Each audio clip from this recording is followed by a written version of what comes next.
started with a riddle written in blood on a fogged bathroom mirror. The victim was posed like a marionette, limbs bent at unnatural angles, mouth sewn shut with black thread. But it wasn't the brutality that shook the city. It was the puzzle. A single folded piece of parchment wedged between the victim's fingers read, "I speak without a mouth and hear without ears. I have no body, but I come alive with wind. What am I?" Nobody expected it to be the first of 7, the birth of a pattern. Detective Adrian Wren had seen horrors before, but this crime scene felt designed. This wasn't about rage or passion, it was performance. He stared at the parchment for nearly a minute before responding. "An echo," he whispered. And with that one word, the killer had just begun a game Adrian never asked to play. A week later, another body, different location, same ritualistic posing. Another riddle. "I can fill a room or just one heart. Others can't see me, but you always know when I'm there. What am I?" Wren answered this one too. Silence. Each time he solved the riddle, he thought he was getting closer. But the killer wasn't running from him. He was guiding him. The third body was left in a church pew. A child's lullaby echoed from an old cassette player on loop. The victim was a priest, throat slashed, hands clasped in mock prayer. On the altar, a puzzle box. Inside it, a note. "When you find the silence, you hear me. When you see the echo, you see me. When you find me, you lose."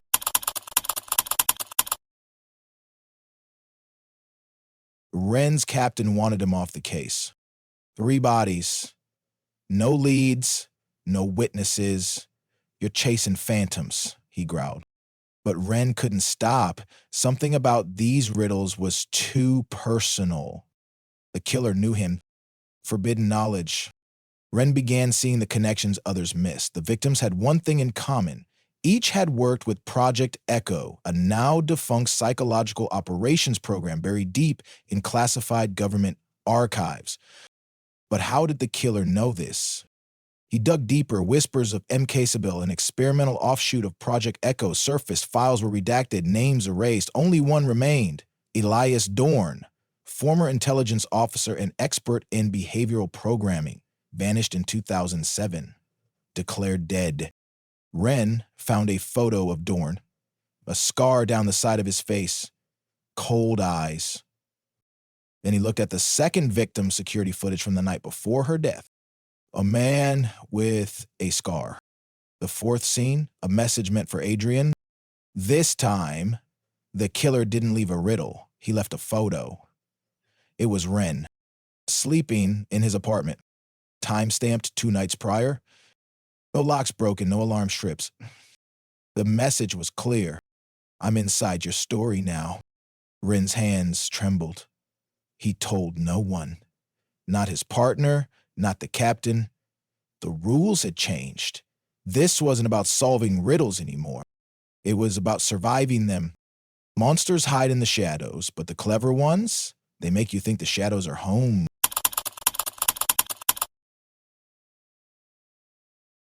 Wren was being watched. He could feel it. Cars followed too long. Phones clicked when he hung up. His emails had been accessed. He searched Elias Dorn's old connections. One name pinged back from a hidden database: Dr. Lorraine Vexley, a psychologist who once evaluated military operatives involved in high-level black box projects. She agreed to meet, but only in person. Neutral ground, a forgotten library outside city limits. She was already there when he arrived, and terrified. "He's not killing for thrill," she whispered. "He's activating memories, triggers, psychological echoes." Wren didn't understand. "He's not hunting you," she said. "He's waking you up." Wren's heart raced. "What do you mean, waking me up?" Vexley leaned in close. "Do you remember what they did to you in Echo?" He stared at her blank. "I was never an Echo." "Yes," she said, "you were."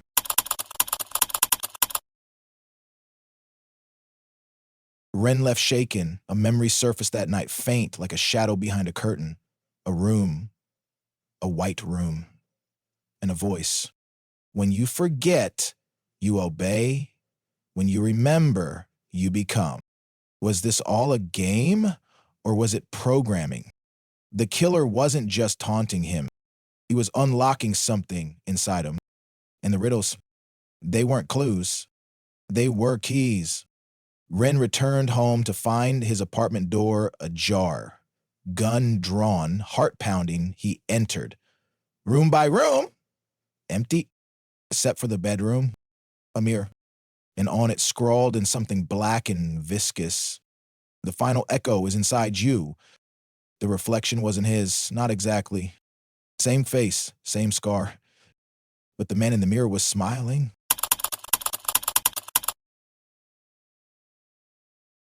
Detective Adrian Wren stood frozen. The figure in the mirror looked just like him.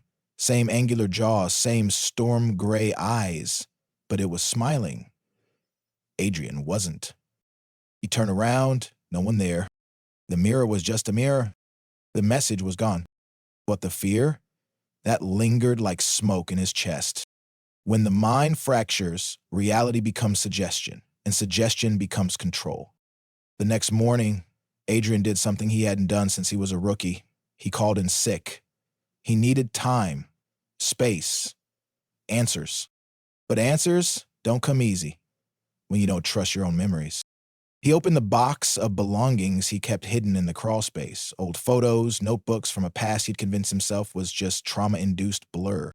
One notebook had a torn cover labeled Echo 94. Inside, pages of cryptic symbols, half-drawn faces, and the same phrase repeated.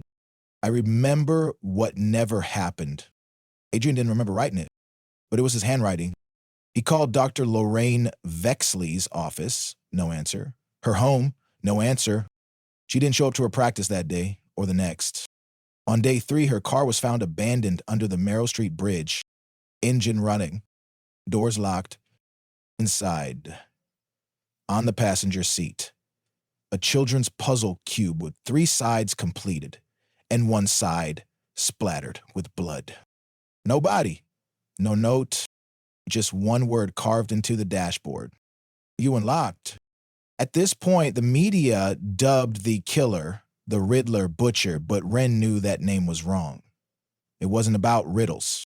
It was about remembering.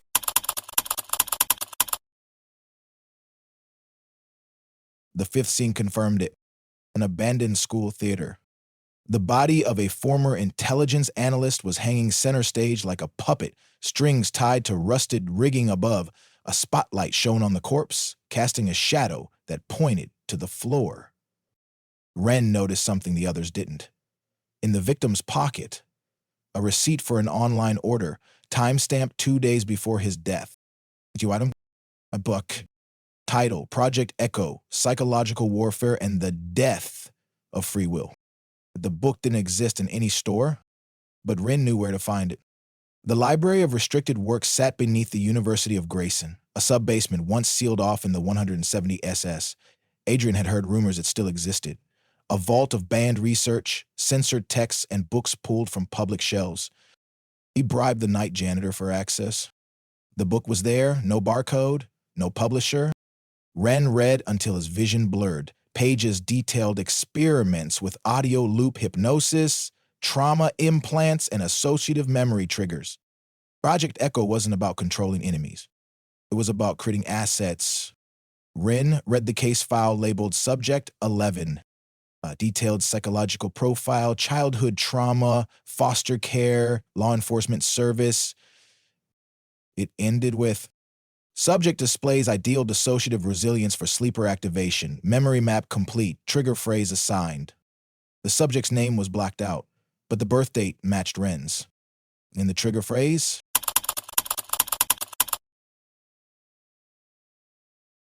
he couldn't read it. He didn't dare. 3 nights later, another body. A therapist who specialized in trauma reversal. His body was arranged in front of a large mirror, split down the middle, with a clean vertical cut. 1 half of his face was burned, the other half untouched. The riddle this time wasn't written. It was recorded. When the coroner tilted the mirror, a mechanism triggered an old cassette player to play. What if the killer you hunt is the version of you that never stopped obeying? Adrian crushed a cassette under his foot. He couldn't take it anymore. But it was too late. The trap was already sprung. Wren turned to the last person he could trust, his former field partner, Maya Lynn. Maya had left homicide to run a private investigative firm. She didn't ask questions when he showed up in the middle of the night, hands shaking, eyes bloodshot.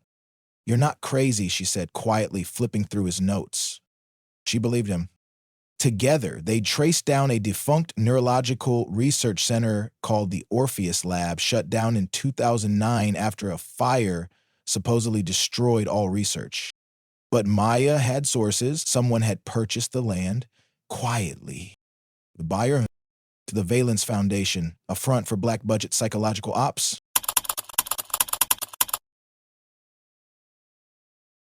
The lab wasn't destroyed. It had just gone dark.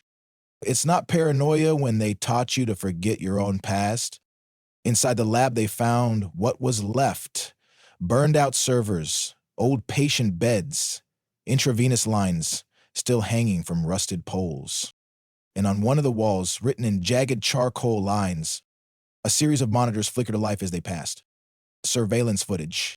One screen, the church murder. Another, the abandoned theater. Another, Wren's apartment.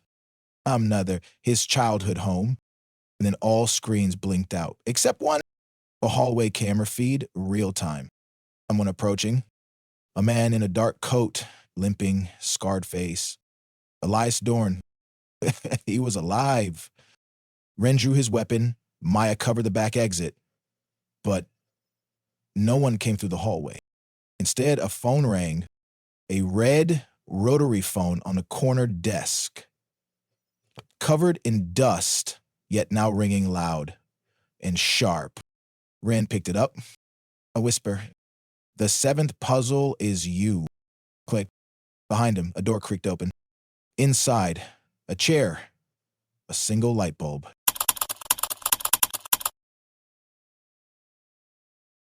The file on the table felt heavier than it looked. Wren's hand hovered over it, heart pounding. The room was silent, too silent, like the kind of silence designed to sharpen thoughts into knives. He opened it. The first page was a photograph, himself, but younger, shaved head, blank expression, electrodes attached to his skull, a white room, a number on his jumpsuit, A11. The second page was a script, a back and forth between an interrogator and a test subject. It was him, his voice. But he didn't remember speaking any of it. Maya stood beside him, silent, until she said, "Ari, this wasn't just experimentation. This was construction." The pieces clicked into place. The riddles, the killer's precision, the familiarity. Elias Dorn hadn't just trained soldiers. He'd built human puzzles, designed to unlock under specific conditions. The killer wasn't testing Adrian. He was finishing him. That night, Wren got a message. No envelope, just a folded paper slipped under his motel door. "No more riddles. It's time to remember. Come along." A time, a location. Galloway Glass Factory, abandoned 14 years ago. He didn't tell Maya. Not because he didn't trust her, but because some journeys you take alone. Wren entered the broken building, flashlight sweeping across shattered glass, rusted machines, and graffiti-covered walls. A light flickered above a makeshift chair. Someone was sitting there, older now, scarred, eyes like polished coal.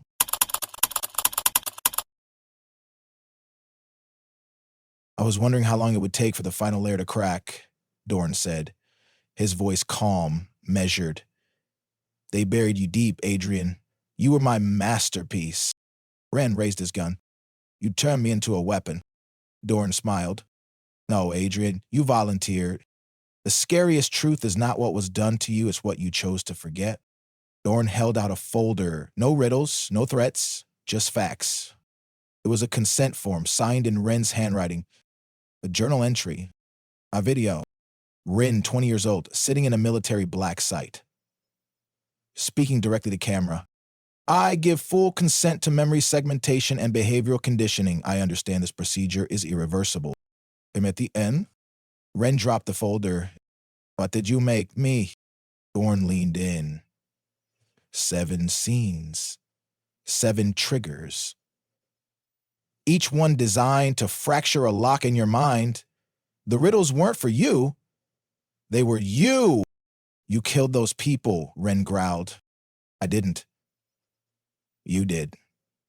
Before the Echo protocol was shut down, you were deployed for special missions. These people, they were cleanup, analysts, therapists, handlers. Each one erased your steps. I simply guided you to the memory of what you'd already done. Wren staggered back. No, it couldn't be.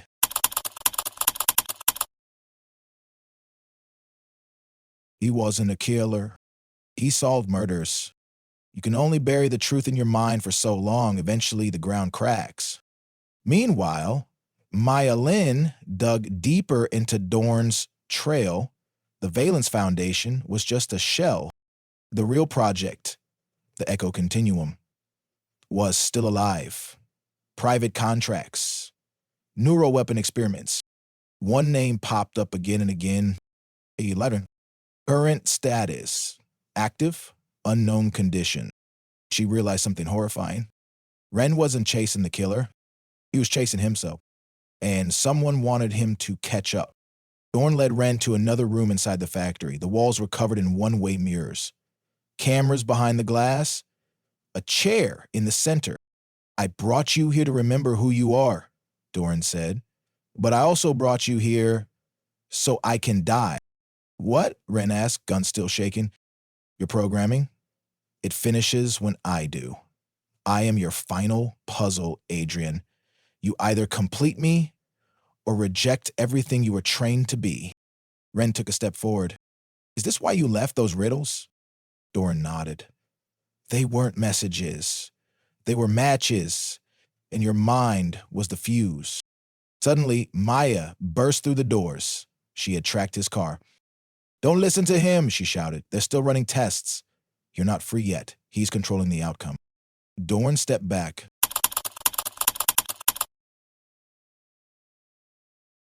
I told you to come alone, he muttered. Maya raised her gun at him. Adrian, think. This man taught you how to dissociate, how to bury guilt under code.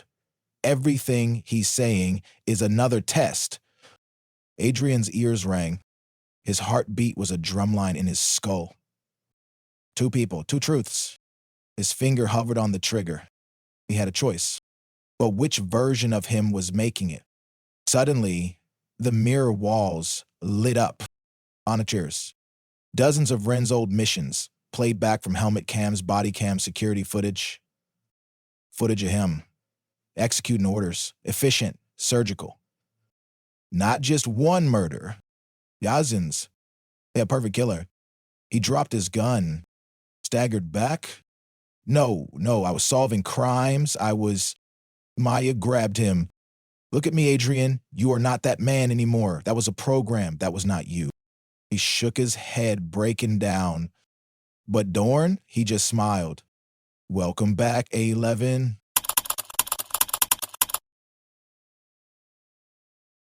The mirrors were still glowing. Adrian Wren was still shaking. And Elias Dorn was still smiling.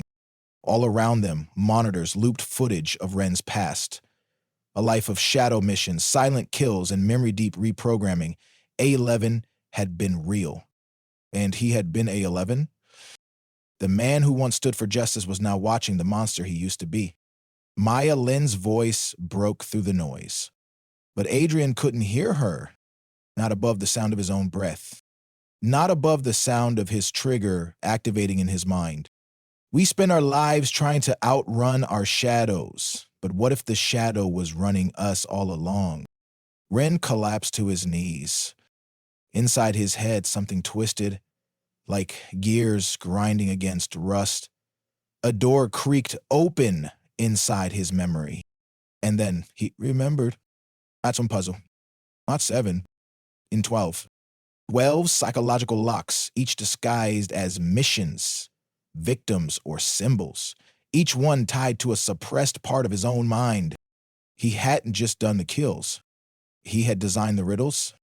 Each crime scene had been a cry for help, buried in metaphor, left behind by a version of himself that wanted to be found, not stopped. He wasn't just the detective chasing the killer. He was the killer trying to be solved. Thorne stepped forward. This is what you wanted, Adrian. The truth. You can put a bullet in me now and call it justice, but it won't change what you are. Wren stood. His hand trembled at his side. Maya shouted, He's provoking you. He wants you to finish the sequence. Wren looked at Dorn, saw a man who had stolen his identity, warped his youth, turned him into a weapon. But he also saw something worse. Permission. If he killed Dorn now, it would be the final lock, the last step in reactivating the A11 program. His mind would be whole again, but twisted, complete.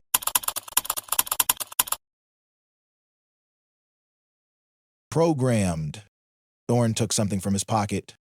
A recorder. He clicked play. A11 confirmation, the detective has died, the killer remains, proceed. Adrian's pupils dilated. His fingers twitched. For a moment, his voice returned, flat, mechanical, and terrifying. Directives confirmed, initiating purge protocol. He turned the gun toward Maya. No, Adrian, fight it, she screamed, backing away. Sweat poured from his forehead. His hand shook violently, but something deep inside him, something human, resisted. Then came the sound, a sharp, static tone, the last embedded auditory key, the final trigger. He fired.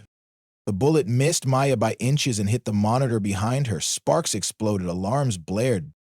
Adrian dropped the gun and screamed, grabbing his head, collapsing in a seizure of rage, memory, and pain. Visions hit him like thunder. Dorn, whispering to him in a white cell. A child's voice saying, They said you'd be a hero. His mothered face. Younger version of himself, kneeling over a body, smiling. And then, the blank space. An entire room, erased from memory. Inside it, a voice. You're not real, Adrian. You'll remember. We are not just what we do, we're what we choose not to do again. Maya grabbed him. We're getting out of here now. But Doran didn't move. He walked to a control panel and flipped a switch. Steel doors sealed the building. Red lights flickered overhead. This isn't about escape, Doran said. It's about resolution. He sat in the same chair Adrian first saw him in. Maya pointed her gun at Doran.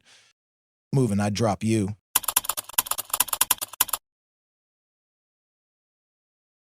Adrian stood slowly, blood dripping from his nose, eyes unfocused. I remember the room now, he said quietly. The one you told them to erase. Doran's smile faded. You weren't supposed to remember that. Adrian turned to a hidden server cabinet at the back of the room, ripped it open. Inside, a drive. He inserted it into the wall terminal. Maya watched, confused. What are you doing? This wasn't just programming, Adrian said. This was replication. The screen blinked, alive. Then a red tab, echo copy construct, simulation architecture. Wren's heart stopped. What is this? He opened the file and froze. The video started playing. Not footage of a mission. Not a confession, but a simulation loop. The same scene, repeating. A detective solving a puzzle. Discovering the killer was him, choosing whether or not to kill Dorn. Over and over again. Same outcomes. Same decisions. Same resistance until failure. Each loop labeled simulation integrity breakdown restart required. Amen. Current session active.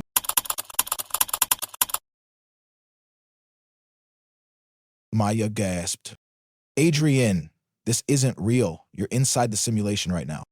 What if you were never free? What if freedom itself was part of the illusion? Dorn stood again, slow and careful. We couldn't let you out in the real world, so we built you a world of your own. Adrian's hand shook. Yours can't be. You've played this role 29,073 times, Dorn said. Each time, you almost break free. But the moment you realize none of it is real, your mind collapses. And we start again. Maya's voice trembled. Then how do we escape? Dorn looked directly at Adrian. You don't. You never do. Adrian looked around the room, the mirrors, the flashing red light, the gun on the floor. He looked at Maya, his friend, his only anchor. Then he looked inside the screen, at himself, and for the first time, the man looking back blinked differently. Not in sync. Not a reflection. Maya screamed as alarm started. The building shook. The lights dimmed. And Wren made his decision, one that no version before had ever made. The only way out of the puzzle is to stop playing by its rules.